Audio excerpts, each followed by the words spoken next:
sosok Aida Prasasti, putri Ki Jogobodo, yang diberi hadiah candi sebagai bukti bucin ke keluarga. Inilah sosok Aida Prasasti, seorang gadis yang pamer mendapatkan hadiah tak biasa. Lewat media sosial TikTok, Aida membagikan video dirinya mendapat hadiah sebuah candi. Ternyata candi tersebut diberikan oleh sang ayah, yaitu Ki Jogobodo. Inilah sosok gadis yang viral pamer diberi hadiah oleh mendiang ayahnya berupa candi. Penampakan candi ini viral usai diunggah oleh salah satu akun TikTok yang memperlihatkan candi di latar belakangnya. Dalam unggahannya, ia menulis, "My biggest flex is dibuat candi sama ayah." Usut punya usut, ayah memberikan hadiah spesial itu ternyata sosoknya bukan orang sembarangan. Aida menulis keterangan bahwa bangunan itu adalah buatan ayahnya, yaitu Ki Jogobodo.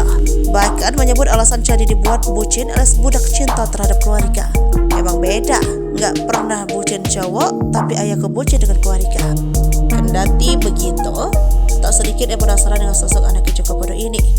Wanita tersebut bernama Aida Prasasti Paraningrum, merupakan salah satu anak dari almarhum Ki Jogobodo. Dilihat dari akun Instagramnya, Sasti merupakan lulusan penyiaran multimedia di Universitas Indonesia pada September 2023.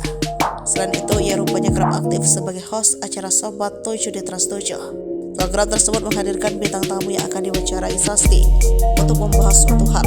Di sisi lain, gadis cantik ini memiliki suara yang merdu. Hal ini terlihat ia pernah mengunggah video saat mengcover sebuah lagu. Melansir dari Tribun Kupang, Aida Santi menjelaskan bahwa di candi tersebut bukanlah sebuah ukiran candi, melainkan ukiran yang ada di rumahnya, yaitu Istana Wong Sinting, yang artinya istana orang gila.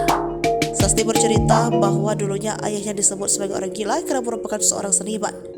Sebab kata orang zaman dahulu, karir seorang seniman sama sekali tidak jelas alias tidak menjanjikan. Oleh karena itu, ayah Aida, Sasti, membuktikan bahwa meskipun dianggap orang gila, ia bisa membangun candi tersebut. Singkat cerita, Aida Sasti menerangkan bahwa pada setiap dinding di rumahnya yang berbentuk candi dipenuhi dengan filosofi yang menggambarkan perjalanan kisah hidup ayahnya.